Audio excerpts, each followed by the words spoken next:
17 दिन से वो इंसान भूखा मर रहा है, उसके बाद भी सरकार के कानों पर जू नहीं रही। इन लोगों में वो डर नहीं है। 12-12 साल से ना ये लोग मंत्री बने बैठे, मुख्यमंत्री बने बैठे, प्रधानमंत्री बने बैठे। डर नहीं इनके मन में कि मेरी नौकरी चली जाएगी। इनके अंदर वो डर बिठाना जरूरी है।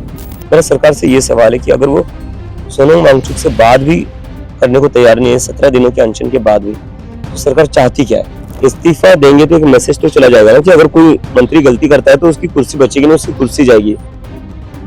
नमस्कार, आप देख रहे हैं समाचार प्लस ओटीटी और मैं अब्दुल वाजिद चिश्ती निजामी।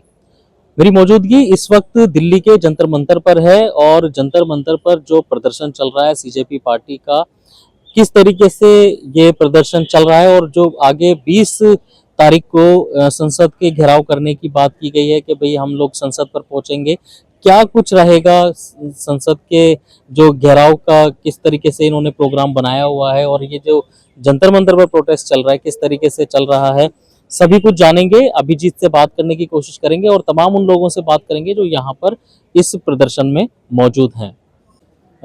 अभिजीत दीप्के मेरे साथ इस वक्त मौजूद हैं। अभिजीत, अभी जिस तरीके से सोनम वांगचुक साहब का टेस्ट किया गया, सबसे पहले तो उनकी हालत के बारे में बता दीजिए, क्या है? हालत काफी खराब होती जा रही है। अभी तक उन्होंने लगभग 9 किलो तक वजन लूज कर दिया है। कल तक उनका जो वजन कम था वो 8.5 किलो तक कम था और आज भी उनका कुछ 300-400 ग्राम वजन कम हुआ है। एक दिन में बहुत ही ज्यादा, ऑलमोस्ट आधा केजी वो लूज कर रहे हैं, जिसके कारण अब उनका जो मसल मास भी कम हो रहा है, which is very critical, which is very dangerous. और ब्लड प्रेशर और शुगर तो उनका कंटिन्यूसली लो आ ही रहा है। 17 दिन आज हो गए, 17वां दिन है आज इनका जो हंगर स्ट्राइक पर बैठे हुए हैं। क्या वजह मान रहे हैं कि सरकार इसको मतलब बिल्कुल नजरअंदाज करती चली जा रही है? क्या लग रहा है आपको कि इसके कुछ फर्क पड़ रहा है या कोई असर हो रहा है? नहीं, हमें भी समझ नहीं आ रहा कि सरकार ऐसा क्यों कर रही है। ऐसा तो नहीं कि सोनम वांगचुक कोई आतंकवादी है, वो तो इस देश के बहुत बड़े साइंटिस्ट है, एजुकेशनिस्ट रहे, इस देश के लिए रमन मैग्सेसे अवार्ड भी जीता है। तो क्या दिक्कत है आकर बात करने में? जिस इंसान ने अपने देश का नाम रोशन किया है, जिंदगी भर बच्चों को पढ़ाया, शिक्षा के अलावा क्लाइमेट के ऊपर काम करा है, पर्यावरण के ऊपर काम करा है, ऐसे इंसान से आप बात भी नहीं करने आ रहे हैं। उस इंसान को मरने के लिए छोड़ दिया सरकार ने। क्या चाहती सरकार, चाहती क्या है? मेरा सरकार से ये सवाल है कि अगर वो सोनम वांगचुक से बात भी करने को तैयार नहीं है 17 दिनों के अनशन के बाद भी, तो सरकार चाहती क्या है? अब जैसे आपको लगातार कई पार्टियों का भी समर्थन मिल रहा है, तक करीब सभी पार्टियों के नेता यहाँ पर पहुंच रहे हैं, कांग्रेस से भी कोई पहुंचा है क्या? कांग्रेस से जो महाराष्ट्र के अमरावती से जो सांसद है वो आए थे, वानखेड़े जी, वो भी आए थे यहाँ पर। अब मानसून सत्र भी शुरू होने जा रहा है। 20 तारीख को आपने कहा कि हम संसद का घेराव करेंगे। क्या वजह है कि आप यहाँ से उठ करके संसद का घेराव करना चाहते हैं? क्या आपकी आवाज़ यहाँ से सरकार तक नहीं पहुँच रही है? ये फैसला किसका है? सोनम सर का ये फैसला है और हम उस फैसले की पूरी तरह साथ है। 17 दिन से वो इंसान भूखा मर रहा है, उसके बाद भी सरकार के कानों पर जू नहीं रहेंगे। इस सरकार से कोई इनिशिएटिव नहीं आ रहा कि बताइए आपकी डिमांड्स क्या है, बताइए आपको क्या अपनी बात रखेंगे। तो अगर ये सरकार सुनने को तैयार नहीं तो हम सांसद जाकर अपनी बात रखेंगे, संसद जाकर अपनी बात रखेंगे। हमारी वोट से ये लोग वहां बैठे हुए हैं ना।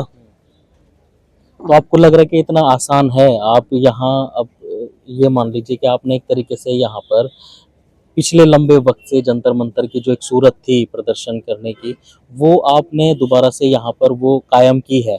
अगर आप यहाँ से उठ करके वहाँ जाते हैं, वहाँ घेराव करते हैं, तो क्या दोबारा आपको मौका मिल पाएगा यहाँ पर इस तरीके से बैठ के प्रदर्शन करने का? आसान तो कुछ भी नहीं है। सोनम सर 17 दिन हो गए बिना कुछ खाए, मतलब आई डोंट वांट टू से this but he is on his death bed. आसान तो वो भी नहीं, लेकिन वो कर रहे हैं ना। आसान इस सरकार में सवाल पूछना आसान नहीं है, इस सरकार से लड़ना आसान नहीं है, फिर भी हम लड़ेंगे।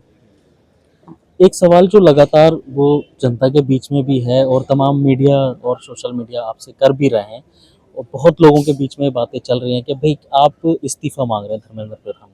क्या किसी एक व्यक्ति का इस्तीफा मांगने से ये जो करप्शन है या इस तरीके की जो गतिविधियां हैं, जो ये शोषण किया जा रहा है छात्रों का या और अलग अलग नेता करते हैं, क्या वो इस्तीफा देने से रुक जाएगा?